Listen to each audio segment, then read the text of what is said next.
Vejam a importância desses versículos. Provérbios 1:33. Olha o que diz. Mas o que me der ouvidos habitará seguro, tranquilo e sem temor do mal. O que me der ouvidos habitará seguro, tranquilo e sem temor do mal. Quando um filho nos ouve, ele habita seguro, tranquilo e sem temor do mal. Faz sentido? Então, aí você vê a importância. Por exemplo, se eu for traduzir sem temor do mal, eu traduzo para ansiedade. Então, um filho que sabe ouvir o pai e a mãe é um filho menos ansioso. Mas um filho assustado, porque a voz é alta, é ríspida, é rígida e vai por aí afora, esse filho, ele não consegue ouvir bem. Então ele não descansa internamente. Vocês estão entendendo? Vejam Provérbios 11:29. O que perturba a casa, herda o vento. O que perturba a casa, herda o vento. E para aqueles que estão anotando, associe esse versículo com Oséias 8:7. Porque lá diz assim: planta-se vento, colhe-se tempestade.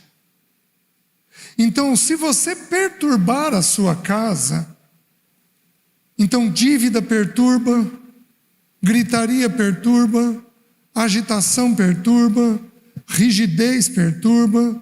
Se você perturbar a casa, e você pode estar certo que vai vir um vento forte, se não vier uma tempestade.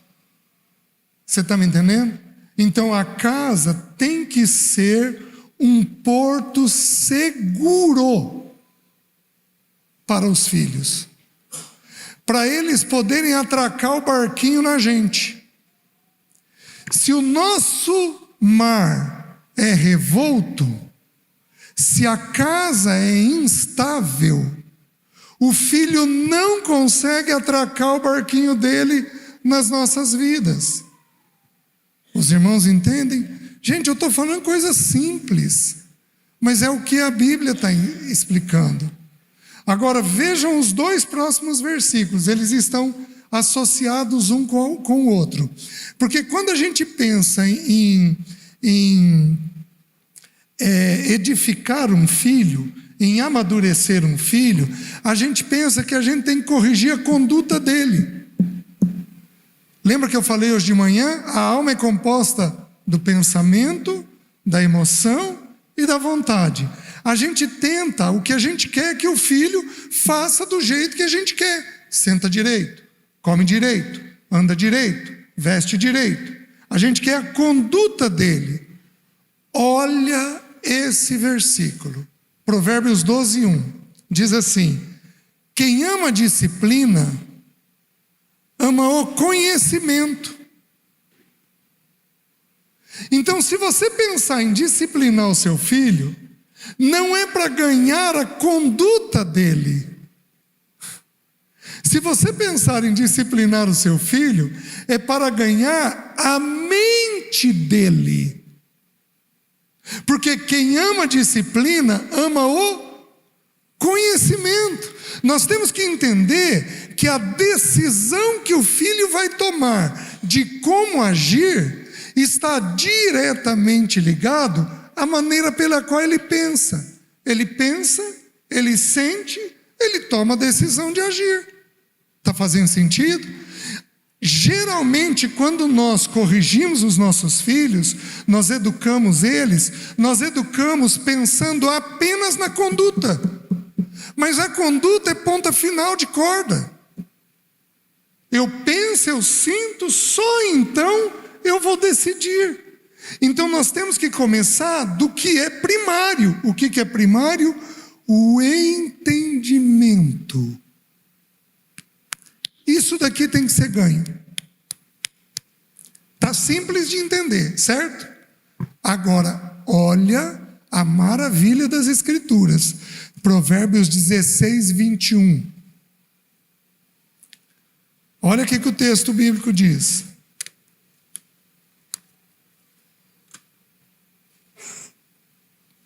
Quem ama a disciplina ama o conhecimento. Olha o que o 16, 21 vai dizer. O sábio de coração é chamado prudente, e a doçura no falar aumenta o saber. De que jeito que pai e mãe têm que falar? Dócil. Queridos, existe firmeza na docilidade. Existe firmeza na docilidade. Deus nunca gritou. O nosso Senhor Jesus nunca gritou. Isaías 42. Dele não se ouviu nenhum grito. Ele nunca gritou. E o evangelho dele perdura mais de 2000 anos. E ele nunca precisou gritar. Nós lemos tudo que Jesus fez e falou em 10 horas. Você lê os 4 evangelhos em 10 horas. Ficou resumido em 10 horas tudo o que ele disse e fez. Por que perdura tanto tempo? Porque a voz dele era mansa, suave. Vocês se lembram de Elias na crise? Ele entra na caverna, Deus o chama para fora uma segunda vez, e aí ele vê um grande vento, vê um terremoto, ele vê um fogo, mas depois ele ouviu um cicio leve e suave. Ali ele se envolveu no manto, porque ele sabia que aquela era a voz de Deus. Deus fala de um jeito manso. O Espírito Santo de Deus, que é aquele que comunica conosco, ele é discreto, ele é suave, ele é um amigo presente, ele sussurra no nosso ouvido. Nós não precisamos de muito para encontrarmos o quebrantamento, mas, queridos, nós educamos os nossos filhos completamente diferente. É na base da rigidez, do grito, da estupidez, é do silêncio, da punição pelo silêncio, e vai por aí afora.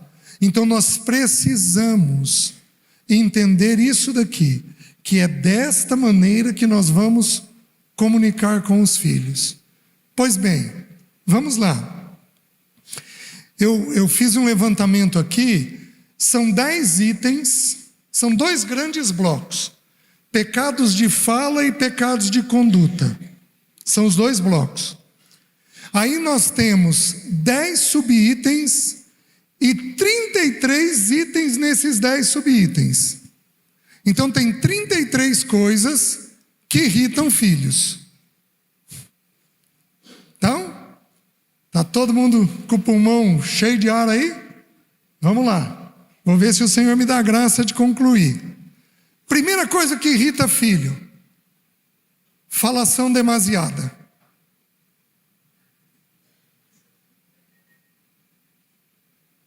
Tô certo, filho? Meninos? Tô certo? Agora eu tenho os jovens aqui. Agora eu tenho um amém forte, né? Primeira coisa, falação demasiada. Em geral, quem comete esse erro? As mães. Afinal de contas, todo problema de filho é de quem? É da mãe. Gente, não é assim não, viu? Por que a mãe fala demais? Em geral, porque ela quer convencer. Só que presta atenção no que eu vou te dizer. O principal papel da mãe é vínculo. O principal papel do pai é limite. Uma mulher fala demais na cabeça dos seus filhos, porque em geral o homem não está falando o suficiente. Mãe fala 1, 2, 3, 5, 10 e o filho não ouve. Pai fala 1 ou 2 e está resolvido o assunto. Estou certo? Então as mães precisam aprender a trazer a figura do pai para trazer o limite para o filho. Vocês estão me entendendo? E nós pais precisamos estar atentos. A mãe começou a falar demais, você tem que se levantar. Querida, o que houve? Não, porque o Joãozinho... Tudo bem. Ela pode descarregar nele. O que ela não pode é descarregar nos filhos. E o homem, se vê que ela está alterada, o que ele precisa fazer? Tá bom, querida, deixa que eu vou resolver. Só que falou, fez valer.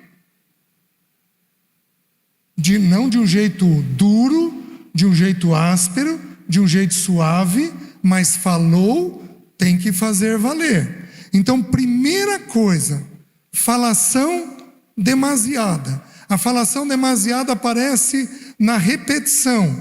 De que outro jeito que aparece? Com quem quer convencer. Tem gente que tem medo. Quem aqui tem medo? Levanta a mão, dos pais. Quem tem medo? Levanta a mão. Quem tem medo de que o filho tenha algum tipo de problema? Levanta a mão. Isso. Então presta atenção. Para garantir que o teu filho não vai fazer aquilo, você fica tentando convencê-lo. O filho, então o filho, mas filho, o filho. Você está entendendo, filho? O filho. Enche os picuá. A criança vai ficando no limite dela, porque você vai repetindo muitas vezes. Quando que nós temos que repetir? Nós temos que repetir até o 4º ano de vida. Por quê? Porque a criança só tem a memória formada a partir do 4º ano de vida. Então você fala antes dos 4 anos de vida, você fala, dali 2 horas ele esqueceu. Você vai ter que falar de novo. Então até o 4º ano de vida, precisa haver repetição. Depois disso, não pode mais ter repetição. Então quando uma mãe ou um pai querem convencer o filho a todo custo, este convencimento que eles tentam fazer fica cansativo para o filho. Está fazendo sentido? Além do que, é papel de quem convencer? Então não assuma o papel do Espírito de Deus. Queridos, olha a frase de Paulo aos Coríntios. Um planta, outro rega, mas Deus é quem dá o crescimento. Então nós temos que confiar que o nosso papel é semear, o nosso papel é regar aquilo que semeamos, mas o único que pode dar vida naquilo que foi dito é o Espírito Santo de Deus. Se tiver agrônomos aqui no nosso meio, vocês vão compreender o que eu vou dizer. Existe uma lei na agronomia chamada de lei da eclosão. O que é isso? Você semeia uma semente no chão e essa semente frutifica uma única vez no ano.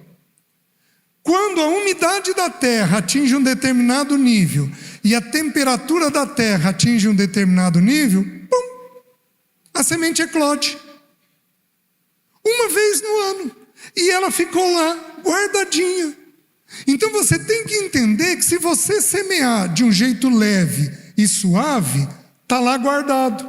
No tempo devido, o Espírito Santo traz a umidade e traz a pressão suficiente para que aquela semente germine. É uma questão de confiarmos no Senhor. Vocês estão entendendo? Então, falação demasiada pode aparecer em querer convencer, pode aparecer em ser repetitivo, mas tem um ou outro de nós que somos prolixos. O que é uma pessoa prolixa? Ela vai falar algo e ela dá um tiro de cartucheira. Então ela vai lá, porque meu filho, então, um dia, desse jeito, e ali, e aí, a avó pegou e falou, e então, e você leva 15 minutos para comunicar uma coisa que você comunicaria em meio minuto. Então, alguns de nós somos prolixos, não é comum de achar, mas tem alguns de nós que não damos um tiro de bala única. Pã, é isso daqui. Alguns de nós rodeiam demais, demais, e aquilo cansa o ouvido do filho. Vocês estão entendendo? Você tem algum amigo que é assim? Se você tiver, você sabe muito bem que é mais cansativo. Você está me entendendo? Espero não estar falando de ninguém, né? Tem um monte de gente rindo aí, né? Então, a pessoa prolixa também vai falar demais. Mas nós temos mais um tipo de pessoa que fala demais. Quem que é? O tom professoral. Esse fui eu. Eu era muito rígido. Então tudo era certo e errado. E aí, quando os meus filhos atingiram a adolescência, eu descobri que eu ia perder eles. Porque eu era bom, eu sempre fui muito bom pai, mas eu não sabia conversar. Eu não sabia como conversar. Já a mãe deles era uma excepcional amiga deles. Então, nós conversamos e eu falei, eu tenho que aprender a ser amigo. Primeira coisa que eu tive que parar, com esse tom professoral. Tudo é certo, tudo é errado, tudo tem um caminho, tudo tem um jeito, tudo tem uma forma. Gente, adolescente, ele vai transitar com coisa errada. Não é que ele vai pecar, mas ele sai para a vida e ele vai voltar com os pés sujos. Ele volta com uma expressão errada, volta com um tema errado, pensando coisas indevidas, e nós vamos ter que, de maneira tranquila e leve, ir limpando eles. Então, 4 maneiras de falarmos demais. A primeira, então, ser prolixo, ser repetitivo, querer convencer e ter um jeito professoral nas coisas, tá? Primeira coisa que irrita, falação demasiada. Segunda coisa que irrita, falta de verdade. Lares mentirosos. Eu venho de um lar mentiroso, minha família de origem. Então eu tive muito problema com mentira, mas muito problema. Mentiras bobas, como eu partilhei com os irmãos na sexta-feira à noite. Mas eu tive problemas com essas coisas.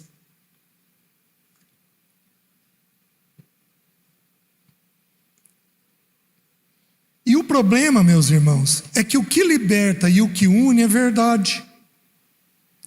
Então, lares, pessoas que mentem, são pessoas que não são nem libertas, e são pessoas que não são unidas com o outro.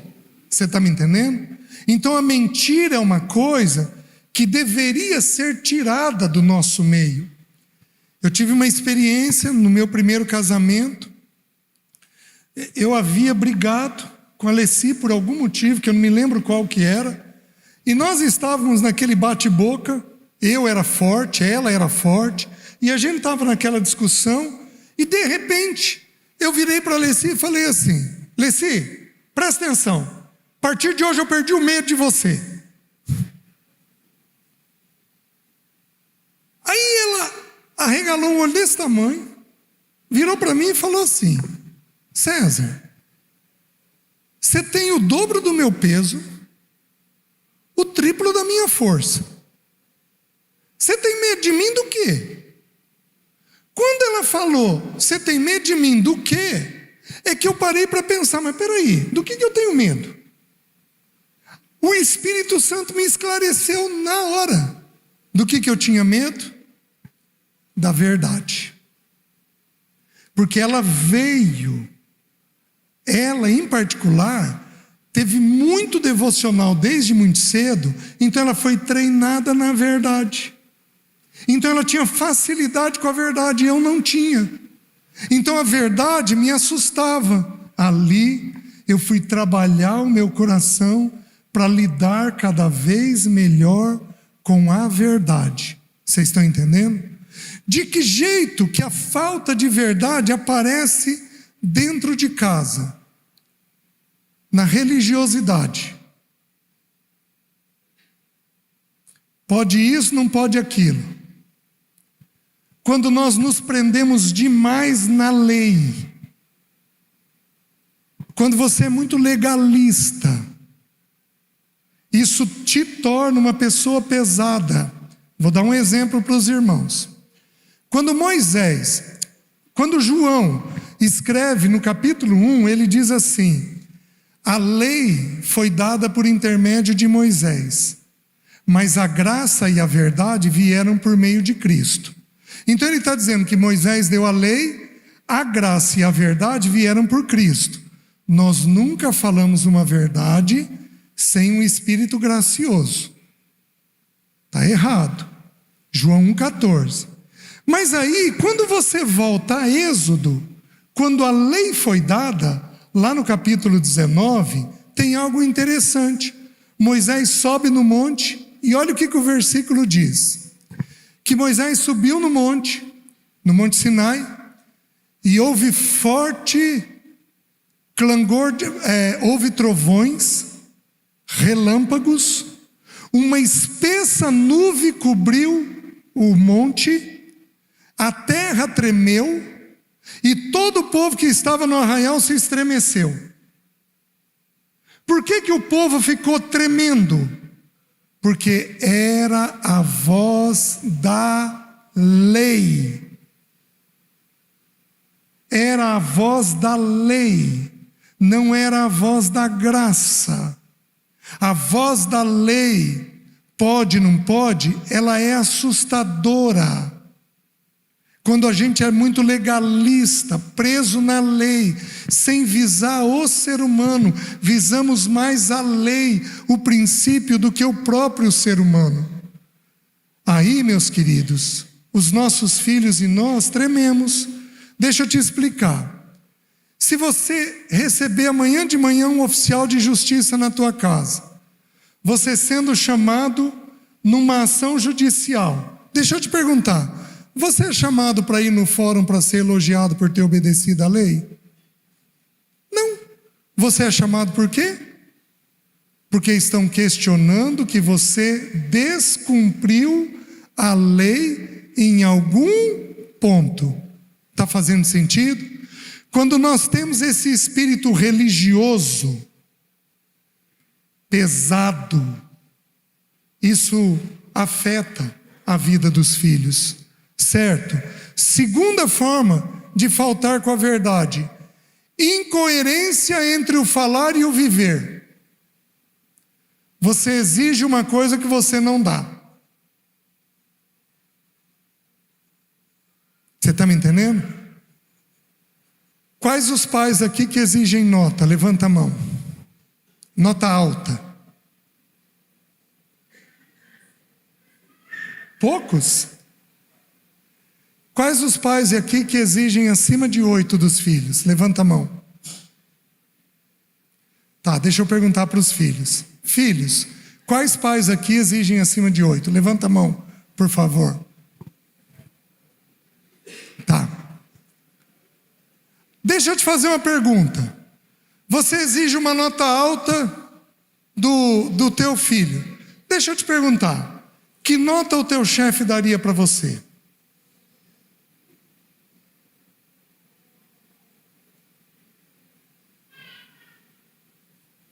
Se você exigir do seu filho uma nota menor do que você se exige no trabalho, Está errado. É incoerente. Porque os dois temas falam de desempenho. Nós temos que aprender a julgar o nosso próprio coração, o nosso sistema familiar. Então você não pode exigir algo que você próprio não esteja fazendo. Você exige disciplina. Você é disciplinado? Você é disciplinado com TV? Você é disciplinado com comida? Você é disciplinado com a língua? Como é que nós vamos exigir deles, queridos? Isso é incoerente. E deixa eu te falar uma coisa. Jesus, aos 12 anos, ficou lá em Jerusalém fazendo o quê? Ele estava entre os doutores fazendo perguntas. Deixa eu te falar uma coisa. A partir dos 12 anos, você não tapeia mais seus filhos, não. Eles fazem uma boa leitura do que acontece dentro de casa. Eles conseguem ter uma percepção do que está havendo dentro de casa. Certo? Terceira maneira de faltar com a verdade: prometer e não cumprir.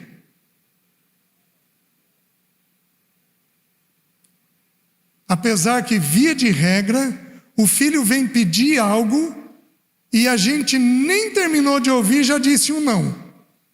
O que é um erro. A gente precisaria ouvir tudo que o filho tem a dizer. Né?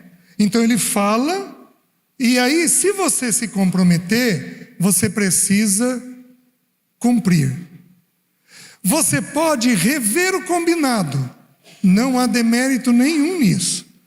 Não há injustiça nenhuma, porque tem coisa que a gente programa e depois não dá para fazer, sem problema nenhum. Mas tem que ser explicado. Falou, cumpra. Porque filho tem expectativa de que as coisas aconteçam. Se não acontecerem, ele vai ficar ansioso. Porque uma das coisas que gera ansiedade é a expectativa, né? E a última forma de não falar a verdade.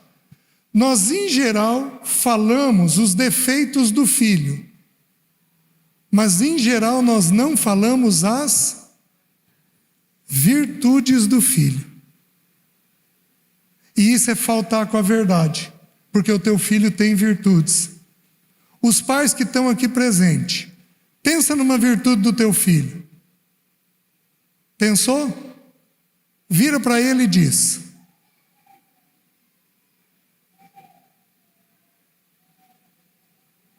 filho precisa ouvir coisas boas.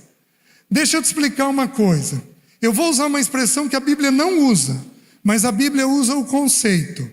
Eu vou usar o conceito de autoestima, a expressão de autoestima, que é bem conhecida de todos nós.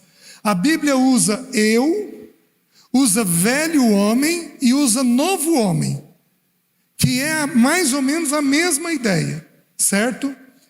O que é autoestima? É a maneira pela qual eu me vejo. O que é uma baixa autoestima? É eu só ver meus defeitos. O que é uma alta autoestima? É eu só ver minhas virtudes. É o Roberto Carlos cantando "Este cara sou eu". Só virtude. Agora, o que é uma boa autoestima? Uma boa autoestima é a pessoa que vê seus defeitos e suas virtudes. Então, quanto mais na casa nós vamos trabalhando isso, a começar de nós, queridos, meus filhos sabem dizer todos os meus defeitos. E por que eles sabem dizer? Porque desde cedo, ao sentarmos em casa, os 4, nós conversávamos sobre o que cada um tinha de virtude e de defeito. E preste atenção, não é faculdade de psicologia que ensina a gente a fazer isso, não. É a Bíblia. Porque o que o Senhor fez na parábola dos talentos? Servo bom e fiel. Foste fiel no pouco, sobre o muito te colocarei. Entra no gozo do teu Senhor. Ele falou coisas boas para os seus. Vocês estão me entendendo? Então o ser humano, ele precisa ouvir toda a verdade que ele tem, seja ela negativa, seja ela positiva. Negligenciar, falar as coisas boas, é pecado. E isso vai irritar. O primeiro motoqueiro que aparecer, que falar que tua filha é linda, ela sobe na garupa. Porque você nunca falou isso para ela. Você nunca abraçou e fez elogios para ela. Então, quando isso não é feito, filho irrita. Então, falta de verdade aparece em religiosidade, incoerência entre falar e viver, prometer e não cumprir, e não elogiar. Certo? Que mais irrita filho? Exposição pública. Você falar publicamente deles. Eles podem ter dificuldade, inclusive com as virtudes. Quem dirá com os defeitos? Esse moleque aqui não vai bem em matemática. Chegar na igreja, cumprimentar o irmão. E o irmão, daí tá tudo bem? E daí, viu o teu filho? E daí, querido, você tá bem? Esse daqui tomou uma bronca hoje porque teve uma nota ruim em matemática. Você expor publicamente o seu filho. Isso irrita filho. Já pensou se Deus fosse abrir a caixa de ferramentas da nossa vida? Já pensou, pai, mãe, se Deus fosse falar dos erros que você tem, fosse falar publicamente? Alguns irmãos dizem que no julgamento, no tribunal do Senhor, vai ter um telão com todos os nossos erros. Assim, eu não vejo base bíblica disso. Vai ter sim um tribunal familiar, onde a casa de Deus vai ser julgada, mas não com uma exposição indevida e errada, especialmente de pecado confessado, porque pecado confessado é pecado perdoado. A única instrução que a Bíblia dá de expor publicamente alguém é em duas situações. Quando há um pecado público, vocês lembram do caso de Coríntios, daquele rapaz que dormia com a madrasta? Ele foi disciplinado publicamente, porque o pecado dele era público. Porém, a única exceção disso é o pecado dos presbíteros, dos pastores, que o pecado dos pastores deve ser colocado em público para que haja temor. Vocês estão me entendendo? E Deus só põe de forma pública quando não há mais jeito de tratar. Então nós não expomos publicamente os nossos filhos, porque senão aquilo irrita. E filho, se você estiver aqui me ouvindo e alguma coisa cair bem na tua cabeça, deixa eu pedir, hoje à noite, na hora que estiver indo para casa, pai e mãe, tal ponto e tal ponto, vocês erram comigo. Essas coisas me irritam. Sinaliza para os teus pais, para eles terem clareza de onde eles estão errando com você. Vamos um pouquinho mais. Que outra coisa irrita? Ironia. Brincar com coisa que não se deve. Ironia irrita filho. Quem aqui tem uma mente rápida? Levanta a mão. Levanta alta a mão. Uma mente irônica. Quem aqui parece que o cérebro habita na língua? Quando você vê, escapou. Levanta a mão. Quem aqui é irônico? Quem aqui brinca muito com as coisas? Queridos, presta atenção. Você vai decorar essas porções que eu vou te mencionar. Provérbios 21, 24, diz assim. Diz assim. Espera aí que eu vou ter que abrir que a memória falhou. Quanto ao soberbo e presumido, então a pessoa é soberba e presumida. Zombador é o seu nome. Procede com indignação e arrogância. Então, gente que brinca muito, ela é zombadora, ela é soberba, ela é presumida, ela tem indignação e tem arrogância dentro dela. Só que a maneira que aparece é que ela é ácida na ironia. A ironia é um tapa com luva de pelica. É um convite à guerra.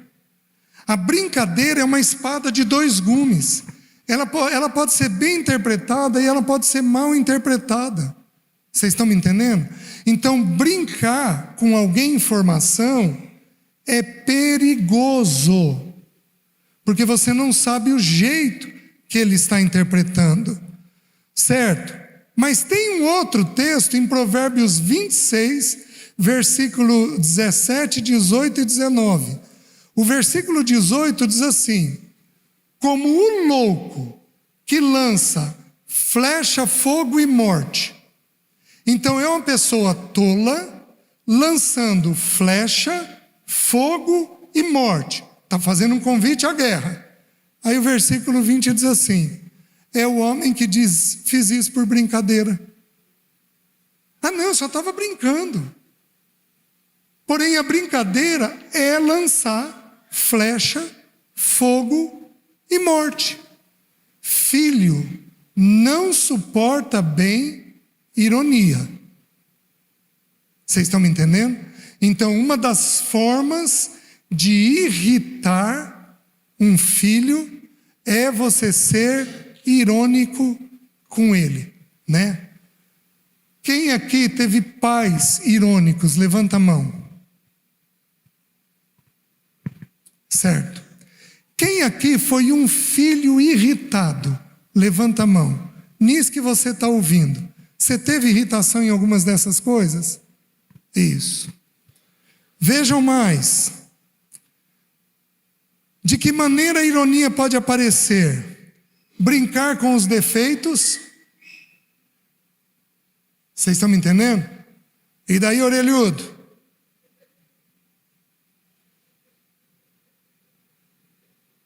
Não cabe. Vocês estão me entendendo? E daí, menino desastrado? Não cabe. Vocês estão entendendo? Não dá para brincar com os defeitos. Que mais? Não dá para brincar com coisas mentirosas. Você falar coisas mentirosas que não são verdade. Além de ser mentiroso, é irônico. Você está me entendendo? Não dá para fazer isso. Que mais? Falar verdades em tom jocoso, em tom de deboche. Você fala uma verdade, mas para suavizar, você fala em tom de deboche. Meus queridos, o marketing, ele tem uma lei dentro dele que diz o seguinte: quando você tem um assunto difícil, você coloca esse assunto com brincadeira. Vou te dar um exemplo. Os últimos anos, não vou te saber dizer com precisão porque eu não acompanho, a Rede Globo resolveu disseminar o tema da sexualidade. O que ela fez? Ela colocou mordomos com perfis gays. Fez isso em 3 novelas. Na 4ª novela, ela colocou a Fernanda Montenegro numa personagem gay. Porque o raciocínio dos estrategistas é o seguinte: quando você tem um tema difícil, você coloca o tema difícil com brincadeira. Ele entra.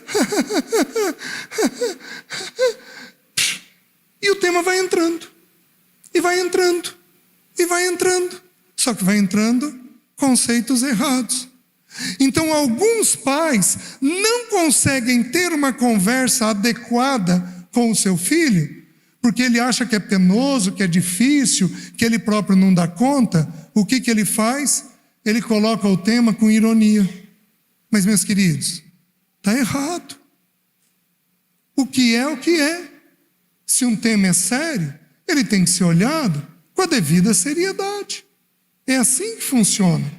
Então a gente diz para o filho com a seriedade adequada, debaixo de um espírito de oração, debaixo de um espírito de graça, porém de um jeito leve e tranquilo, certo? Que mais? Pecados. Então falei dos pecados da fala. Deixe-me falar agora dos pecados da rotina. Primeira coisa, ser injusto. Usar de injustiça com os filhos.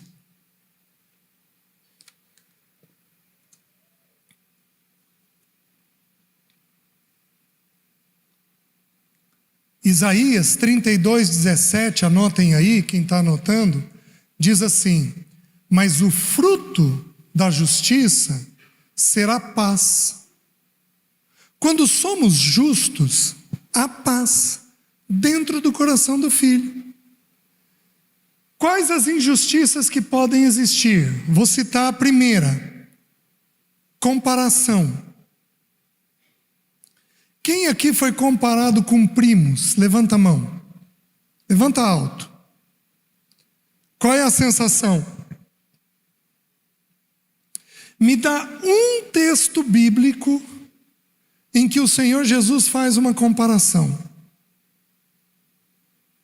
Não tem um. Ele nos dá, às vezes, modelos. Paulo diz: sede meus imitadores como eu sou de Cristo. Mas isso não é uma comparação. Não existe comparação nas Escrituras. Por quê? Porque nós somos seres únicos diante do Pai. Únicos.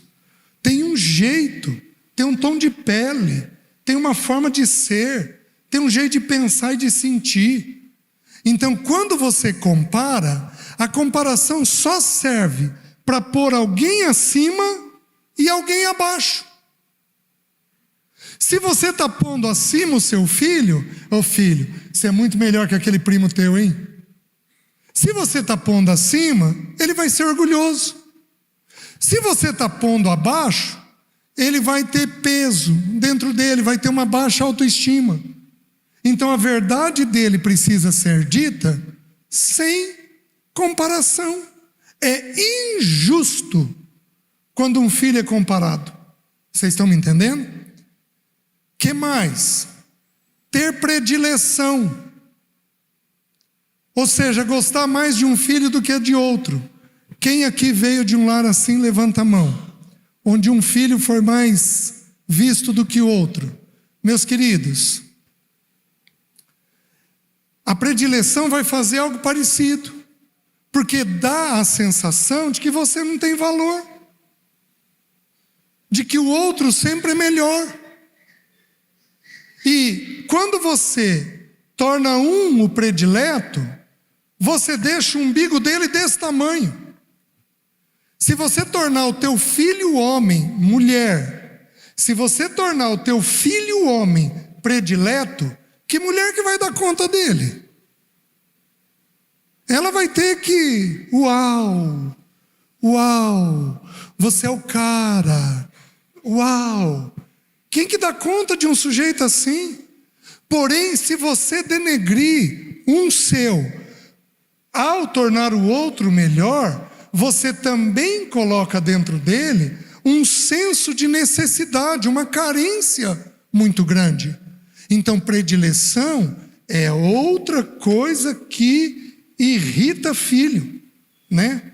Sabe quando a gente tende a tornar predileto um filho?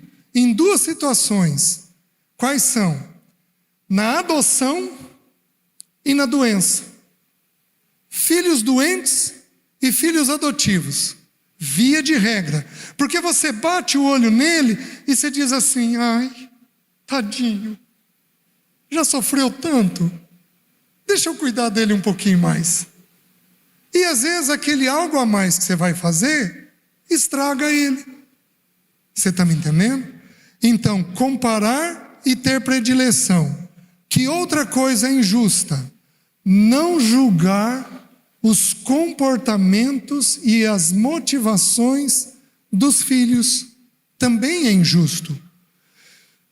Deixa eu explicar uma coisa. A Bíblia diz que é para eu julgar toda profecia. Então alguém falou, eu tenho que julgar. A Bíblia diz que é para eu julgar todas as coisas, julgar todas as coisas. Mas a Bíblia também diz que não é para eu julgar ninguém. O que a Bíblia está dizendo então? A Bíblia está dizendo o seguinte: eu posso julgar uma palavra, eu posso julgar uma conduta, mas eu nunca posso julgar uma motivação do coração. Porque só Deus sonda os corações. Então, o que é isso? Todo comportamento externo nosso tem que ter uma motivação interna. Então, tudo que nós fazemos tem um motorzinho aqui dentro chamado motivação. Então, quando o seu filho faz alguma coisa, ele faz com alguma motivação. Onde que é errado? Nós julgarmos a motivação sem julgar o comportamento. Você está fazendo isso daqui por causa daquilo. Nós não estamos dentro das pessoas. 1 Coríntios 3 diz assim, que somente o espírito do homem sabe o que vai dentro do próprio homem.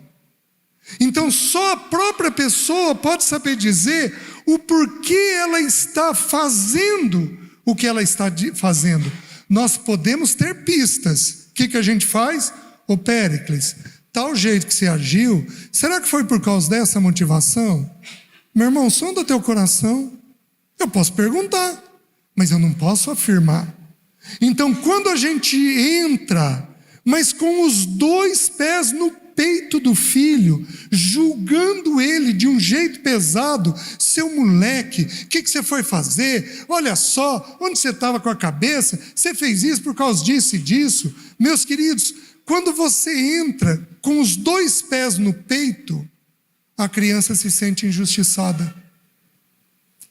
Eu estava em Brasília e nós tivemos uma reunião no domingo de manhã que estavam os casais e os adolescentes juntos, os adolescentes e os jovens.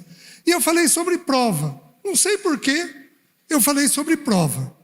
E eu estava falando sobre a questão da graça, e eu falei que nos falta graça para tratar.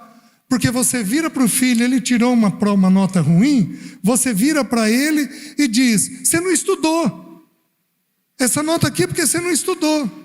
Aí eu pus os pais para pensar.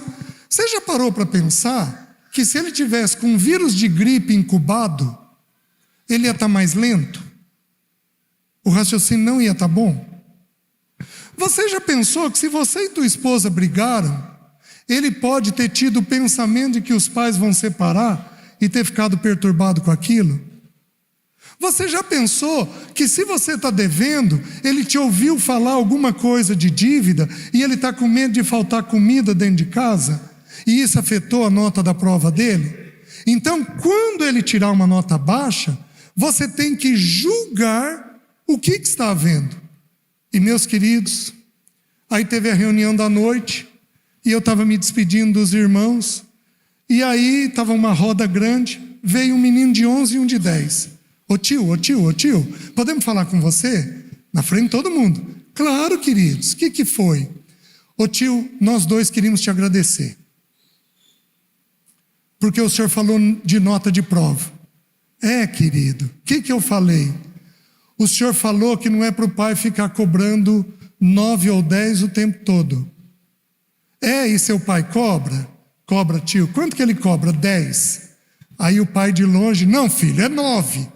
Aí eu virei para o pai, 9 ou 10, que diferença que vai dar? Né? Tá mais ou menos da mesma coisa. Então, tio, a gente queria te agradecer. O de 10 repetiu tudo aquilo.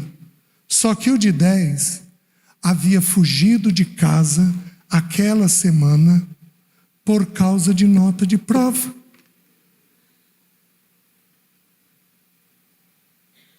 É injusto. É injusto. Você tem que julgar o comportamento com muito temor de qual foi a motivação. Porque senão o filho irrita. E o filho irritado, ele levanta o muro. Aí você tenta alcançar ele e não consegue alcançar. Vocês estão entendendo? Que mais? Então, os pecados de injustiça, pecados de atrito conjugal.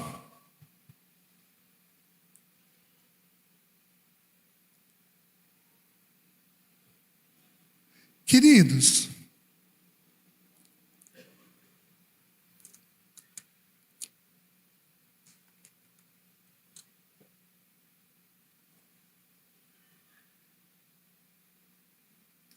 uma criança da Ucrânia é assustada. Por quê? Porque ela está num ambiente de guerra. João o evangelista, era filho de Zebedeu, filho do trovão. O que o trovão faz? Passa susto. Quando eles saíram da vila de Samaria, João virou para o Senhor, a vila de Samaria rejeitou o Senhor, porque ele tinha no semblante o expresso propósito de quem ia para Jerusalém. Quando eles passaram e a vila de Samaria rejeitou ele, o que ele falou para Jesus? Senhor, o Senhor quer que eu mande descer fogo do céu?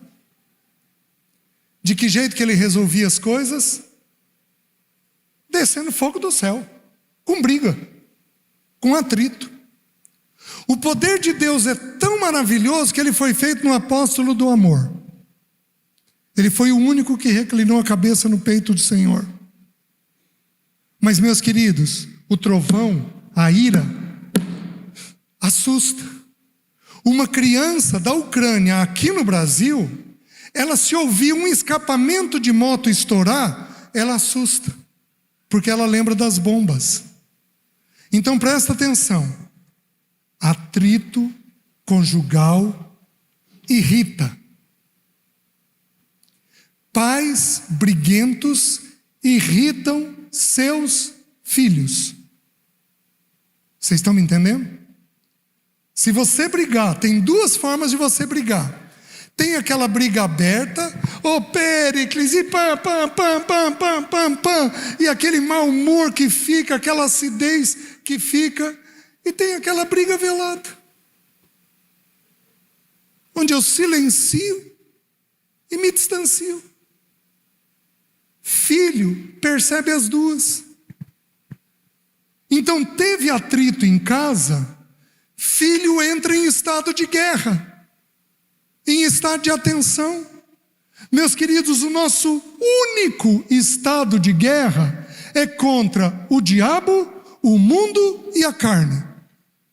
Nós não temos outro estado de guerra, é apenas contra o diabo, o mundo e a carne. Entre nós não somos inimigos. Vira para o teu parceiro e diz assim: você não é minha inimiga.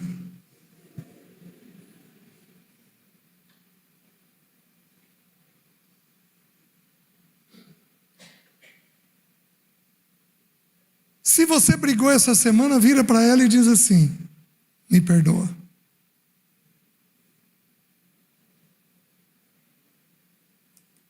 Meus queridos, briga irrita. Atrito conjugal.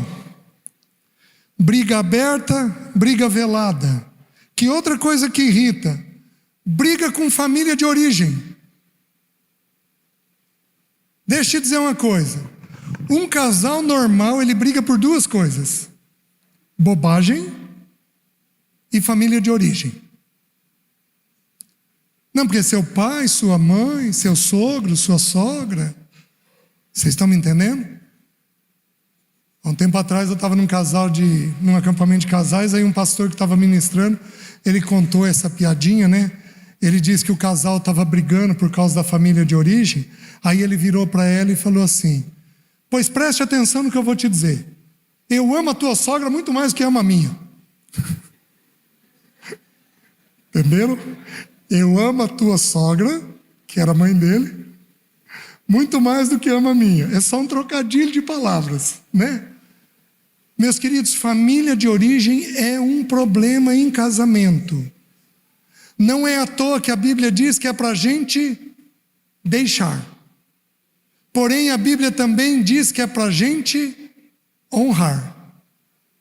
Quanto tempo um filho tem que honrar pai e mãe? A vida toda. Inclusive, quando eles casaram e saíram de casa. Então, o equilíbrio entre estar honrando e deixar, ele não é fácil. Mereceria um estudo só sobre isso. Sobre o tipo de problema que a gente tem. Por que que a Bíblia pede para a gente deixar pai e mãe? Presta atenção no que eu vou te dizer. Por que que a ciência diz que não é para a gente casar com um primo? Por causa do grau de consanguinidade. Porque você acumula as doenças, você potencializa o efeito genético das doenças. Fez sentido? Por que que a Bíblia pede para a gente deixar pai e mãe? Porque é o lugar que a gente aprendeu a pecar.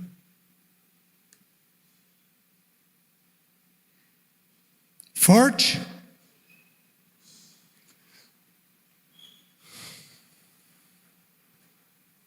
Meus pais me deixaram virtudes? Me deixaram. Porém, toda boa dádiva e todo dom celeste vem do Pai das luzes. A Bíblia não descreve que veio dos pais terrenos. Porém, olha o que a Bíblia descreve dos pais terrenos.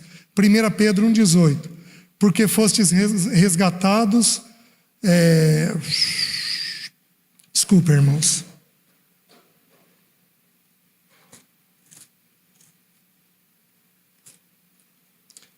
Pedro 1,18. Sabendo que não foi mediante coisas corruptíveis que fostes resgatados do vosso fútil procedimento que os vossos pais vos legaram. A Bíblia põe em destaque que os meus erros eu aprendi onde? E vou mais longe, vou fazer uma aplicação de Romanos 7. O bem que eu prefiro eu não faço, mas o mal que eu detesto eu pratico. Quantas mulheres aqui tiveram mães irritadas e prometeram para si mesmas que não iam repetir esse padrão? E o que elas fizeram? Repetiram. Por que você repetiu? Presta atenção. O pecado ele é aprendido por prazer, porque o pecado é prazeroso. Se não fosse, a gente não praticava. Mas o pecado também é aprendido por observação. Quanto mais reparo você põe no erro do pai e da mãe, mais você está absorvendo aquele padrão. Dá para entender? Então você detesta a mãe gritando. E você põe reparo. E dentro de você, mãe, para. Mãe, para. Quanto mais reparo você está pondo, mais risco de absorver tem. E aí, um mal que eu detesto, eu pratico. Aí Deus pede o quê? Deixa pai e mãe. Porque nós temos que, durante um tempo, olhar outros sistemas familiares para aprender as virtudes. E desaprender coisas que nós tivemos. Vocês estão entendendo? Que mais? Que mais irrita filho? Ter uma briga na frente dos filhos, resolvê-la em secreto e não comunicar para eles. Porque você briga, entra no quarto, teus filhos veem você brigando, entra no quarto, você se resolve lá com o teu parceiro e sai do quarto com tudo em ordem. Teu filho, gente, que troço meio esquizofrênico é esse daqui, tá de um jeito, tá de outro, como é que não é, o que precisaria ser dito? Filho, vem cá, você viu que o papai e a mamãe brigaram? Então, nós brigamos, papai já sentou com a mamãe, já nos perdoamos, já oramos, está tudo bem entre nós. Se você abriu, você precisa fechar. Porque aí na cabeça do filho, ele entende que se houver uma briga, há uma solução. Simples. Quando isso não é feito, isso irrita. Que mais? Falta de tempo. Filho precisa de tempo, especialmente até os 12 anos. Filho precisa de tempo. Meus queridos, tem um livro antigo chamado Quando Seu Filho Tem Entre 6 e 12 Anos, da editora, eu acho que Mundo Cristão ou Candeia. Quando seu filho tem entre 6 e 12 anos. Sabe o que o autor diz? Eu fiquei impressionado quando eu li isso lá atrás. Ele diz o seguinte, que a fase entre os 6 e os 12, o filho absorve e não manifesta. Então você olha ele e você pensa o quê? Tudo em ordem. O problema é que o peão não está manifestando. Ele é uma esponja que vai jogando para dentro, vai jogando para dentro, vai jogando para dentro, vai jogando para dentro. Aos 12 anos, ele põe tudo para fora. E aí você vira e diz, gente, como a adolescência é terrível, que fase complicada. Ele só está pondo para fora aquilo que ele absorveu entre os 6 e 12 anos. Vocês estão me entendendo? Então, se eu pudesse dizer todas as fases, valeria a pena estudar cada fase, 0 a 6, 6 a 12, 12 em diante. Cada fase tem a sua importância, mas dos 6 aos 12 é extremamente delicado, mas muito delicado. Não se engane com a serenidade da água por cima, porque tem mar que é sereno por cima e é revoltoso por baixo. Tem filho nosso entre 6 e 12 que é desse jeito. Então o filho, ele precisa de tempo. Uma decisão acertada que eu tive no meu casamento com os meus filhos foi uma decisão simples. Nós decidimos que quando a gente tivesse a moradia, o carro e um pouquinho de reserva, o dinheiro que sobrasse nós íamos viajar. E queridos, nós viajamos com os filhos. A gente não fez nenhuma viagem de luxo, nada, mas a gente fez viagens com os filhos. E viagem de que jeito? Onde todo mundo era atendido. Então, por exemplo, o meu filho mais velho, o André, ele é como a mãe, ele é um leitor. Ele ama sebo. Sabe o que é sebo? Sebo é livraria de livro velho. Ele ama descobrir livro antigo. Então, não importa o lugar que nós estejamos, ele olha os principais sebos da cidade. E o que a gente faz? Vai lá com ele. Fica lá na porta. Hoje ele tem condições de pagar o livro dele, mas o que eu faço como pai? Achou, filho? Daqui que o pai vai dar de presente. Deixa o pai dar de presente para você. Porque é o que ele gosta de fazer.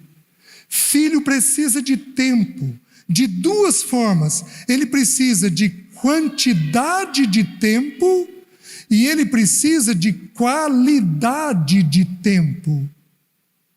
Queridos, no Velho Testamento, um soldado casava, sabe qual era a ordem que era dada para ele? Ele era dispensado 1 ano do exército, com remuneração, para ele cuidar das necessidades da sua esposa. Então ele ia ter 1 ano de licença para viver esse primeiro momento da vida familiar. Olha a lei mosaica, como é que ela está premiando a quantidade e a qualidade do tempo. Então não é também para levar filho onde a gente quer. A gente precisa ir vendo o que eles gostam. E à medida que a gente vai tendo clareza, a gente vai, e podendo, a gente vai tentando atender eles. Tempo. Quando os filhos não têm tempo da parte dos pais, eles irritam. Estou terminando. O que mais irrita? Rigidez. Eu vou citar 3 palavras. Quem aqui é metódico, rígido ou perfeccionista? Levanta a mão alto. Metódico, rígido ou perfeccionista? Levanta a mão. Deixa eu te dizer, seu filho vai ser irritado. Por quê? Porque o perfeccionista ele tem um grande problema. Qual que é? Só tem um jeito certo de fazer as coisas. O dele. Tô certo?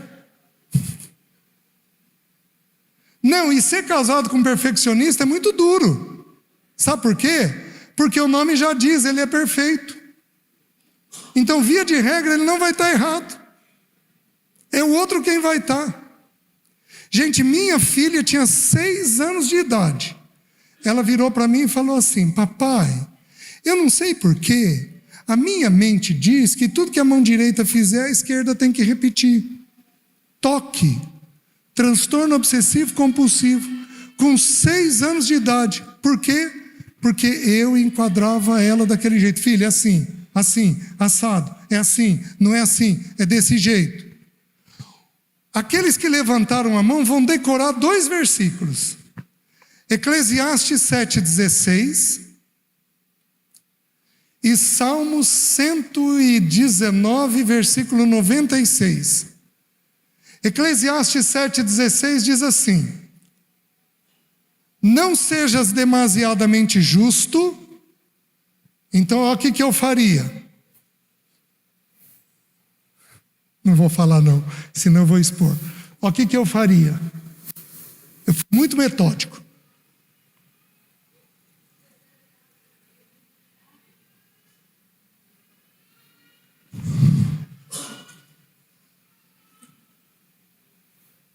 Se eu faço isso com o vaso, imagina o que eu vou fazer com a conduta do filho. Meus queridos, é triste. Mas no início, nos talvez 5 primeiros anos de atendimento, eu tenho quase 40 de profissão. O ambiente tinha que estar perfeito. A sessão só seria boa se o ambiente estivesse perfeito. Eu tinha um tapete com franja. O que eu fazia? Eu ia lá no tapete, de pé, atendendo o cliente. Eu levantava, ia lá no tapete, achando que ele não estava vendo. E eu penteava a franja com o pé. 2 pirados, eu e o paciente. Eu fui muito rígido, mas eu já peguei gente pior que eu, em minha defesa. Teve uma mulher que eu só ouvi dela. Ela passava roupa com régua. Sabe por quê? Ela ia, media a gaveta e passava a roupa para cobrir todos os cantos da gaveta.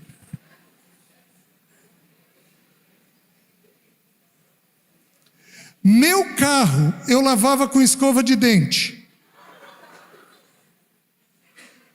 O letreiro. Sabe quando junta sujeirinha no letreiro? Pegava a escovinha. Só que aí se enquadra os filhos. Eu tenho 2 cenas das quais eu me arrependo com o André. Eu lavei o carro um dia desse, um Del Rey guia, aquela coisa linda, lavado, polido. Filho, vamos embora. Ele veio correndo e subiu com o pé no banco, o pé sujo de barro.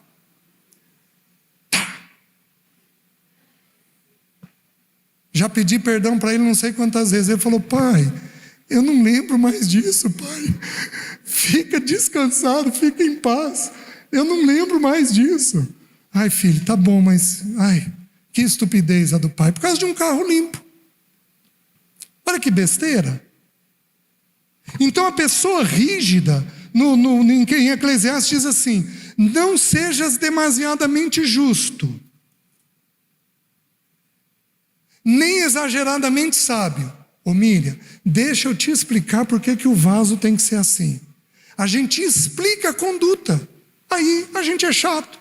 Só que o resto do versículo diz assim: porque te destruirias a ti mesmo. A gente se autodestrói na rigidez. E aí Deus me deu o Salmo 139, versículo 96, aí eu fui livre. Ele falou assim, o texto diz assim: tenho visto que toda perfeição tem o seu limite, mas que o teu mandamento é ilimitado. César, você não é perfeito. Não adianta você tentar. Você vai ter seus erros. Para com isso. E aí, meus queridos, aprendi a pôr toalha torta. Gente, eu tirava uma camisa e reagrupava todos os cabides com um dedo de separação.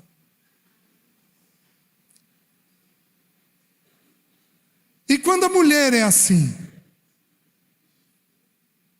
o filho está entrando da escola, ela acabou de limpar a casa na sexta de manhã, ela grita de longe: tira o sapato!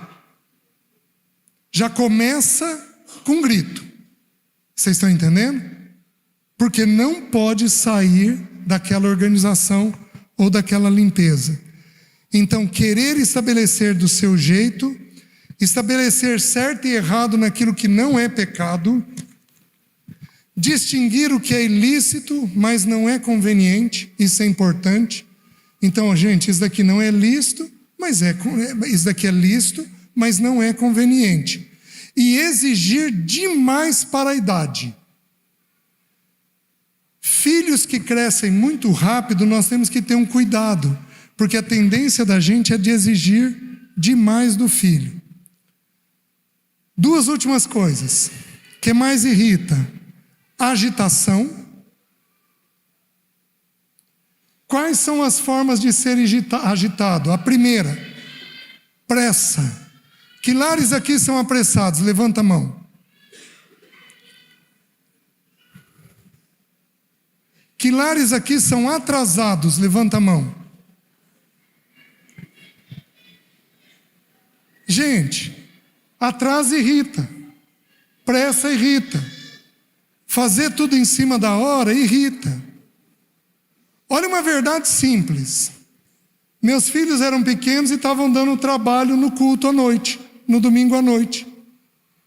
A Leci tomou a percepção, a mãe tomou a percepção e falou assim: César, eu acho que nós estamos vindo da casa dos irmãos no domingo muito tarde.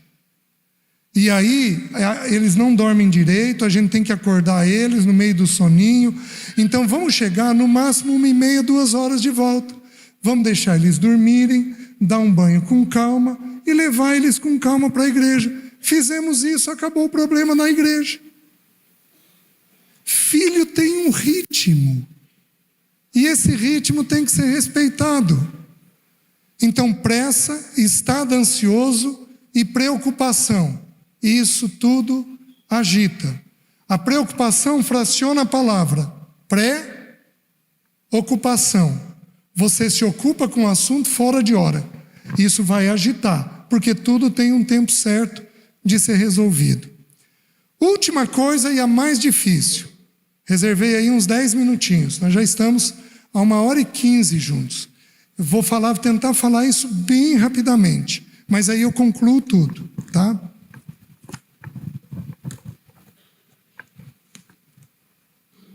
Última coisa que irrita: abuso. Eu vou dar um exemplo, eu vou citar os 5 abusos, mas eu vou dar o exemplo do abuso sexual. E pelo fato de eu tocar nesse ponto, muitos irmãos e irmãs vão ficar mexidos. Porque vai haver muitos irmãos entre nós que foram abusados, de muitas formas. Por que o abuso irrita? Presta atenção. As crianças não estão conosco, né? As crianças de 6 a 12 aí não estão, tá? Mas eu vou falar de um jeito tranquilo. Uma criança é tocada indevidamente. Então ela tem uma sensação de que aquilo é errado. Então o que ocorre com ela? Primeira coisa, ela tem uma paralisia. Ela não consegue reagir. Então registra o tipo de toque que ela recebeu e registra a paralisia. Na vida adulta, digamos que essa criança foi o Péricles. Na vida adulta, eu viro para o Péricles e digo assim: Então registrou o tipo de toque e registrou a paralisia. Eu viro para o Péricles e digo assim: ô Péricles, me empresta R$50? E são os últimos R$50 que ele tem para passar o mês. O que vai acontecer? Ele vai paralisar, vai meter a mão na carteira e vai me dar o dinheiro. Ele não sabe dizer não. Então, quando nós temos uma pessoa que tem dificuldade de dizer não, um dos motivos, não é o único, um dos motivos é abuso. Mas a criança pode ter uma segunda reação. Ela é tocada. Ela sabe que tem algo errado. Ela não paralisa, ela fica contida. Ela está morrendo de raiva da situação, mas ela não consegue pôr aquilo para fora. Então registra no cérebro o tipo de toque e a contenção. Na vida adulta, eu viro para o Péricles, ele foi essa criança, e peço os meus R$50. Ô Péricles, você não tem R$50 para me emprestar? E o Péricles explode comigo de um jeito desnecessário. Ô César, quem que você pensa que eu sou? Você acha que eu sou banco? Se eu te der o dinheiro, eu não tenho o que comer. Mas se eu não te der, eu sou ruim. Olha a situação que você me meteu. Ele tem uma reação muito exagerada. Por quê? Porque quando você tem uma ira demasiada, você também investiga a possibilidade de abuso. Vocês estão me entendendo? A ira de Deus, Romanos 1,18, a ira de Deus se revela dos céus contra toda a impiedade e perversão dos homens que detêm a verdade pela injustiça. Havendo injustiça, vai existir ira. Então, o abuso é uma injustiça gravíssima, se não a maior. E aí, vai produzir uma reação de ira. O problema, meus irmãos, é que nós temos 5 tipos de abusos. Nós temos o abuso sexual, que é o que eu descrevi. Nós temos o abuso emocional, que é quando a criança recebe uma tarefa que não lhe pertence. Então, uma criança, um menino aos 10 anos, tem que trazer comida para dentro de casa. Uma menina de 8 anos, a mãe é folgada e ela tem que cuidar das crianças menores. Isso é abuso. Ela está tendo que fazer um papel que não lhe pertence. Jovens que têm que mediar a briga dos pais. Vai ter muitos irmãos aqui que fizeram isso, que tem que ficar mediando os atritos que os pais tiveram. Os pais tiveram um atrito, aí você tem que ir lá e, ô pai, ô mãe, quando os pais são amigos íntimos dos filhos, presta atenção no que eu vou te dizer. É natural um filho ter o pai e a mãe por amigo íntimo. É antinatural os pais terem os filhos por amigos íntimos. Vocês estão me entendendo? Havendo isso, nós temos irritação. Terceiro abuso, quando a psique é denegrida. Seu sem vergonha, você não presta, você não vai dar nada na vida, seu preguiçoso. Aliás, se tiver alguém aqui que chama o filho de preguiçoso, isso encerra hoje. Por quê? Porque existem fases anteriores à preguiça. A criança pode ter TDAH, e aí ela não presta atenção no que está sendo pedido. A criança, ela pode ter sobrecarga, e aí ela não dá conta de fazer. A criança pode ser procrastinadora, a criança pode ser acomodada, e ela não precisa necessariamente ser preguiçosa. Esse é um jargão que gruda e é chato de tirar. Então, quando você denigre a psique da pessoa, o terceiro abuso. Quarto abuso, quando você agride o filho, você espanca ele, um abuso físico. E o último abuso, o abuso de privação, quando você tem condições de dar algo para o filho e você não dá. Qualquer um deles promove ou a dificuldade de dizer não, ou a irritação. Amém? Dei conta de cumprir. Mais uma vez, queria agradecer aos irmãos a tolerância de me ouvir. Eu pedi permissão para o Péricles, eu vou voltar agora, então eu já vou sair. Eu tenho ainda 4 horas de viagem até Londrina, então eu vou sair, eu vou preferir viajar hoje, porque amanhã eu tenho uma irmã que é acamada, que não sai mais da cama. Nós vamos fazer uma pequena cirurgia nela em casa, e eu vou acompanhar os médicos, precisa de mim para virar ela, para colocar ela na posição certa. Então eu prefiro chegar um pouquinho mais cedo. Orem pela minha viagem agora, para correr tudo bem. Eu queria agradecer mais uma vez o convite que foi feito, agradecer ao pastor Márcio aí, representando toda a igreja, e Deus os abençoe. Deixa eu orar mais uma vez por vocês. Curva sua cabeça aí mesmo onde você está. Obrigado, Senhor, pelo teu amor e a tua bondade. Que a tua palavra penetre nos nossos corações e que o Senhor nos ajude a vivê-la de um jeito adequado. Guarda-nos, Senhor, para que o teu bom nome seja glorificado. Abençoa o governo dessa igreja como um governo sólido, vivo, para que eles cumpram todo o propósito que o Senhor tem. Nós oramos em nome de Jesus. Amém.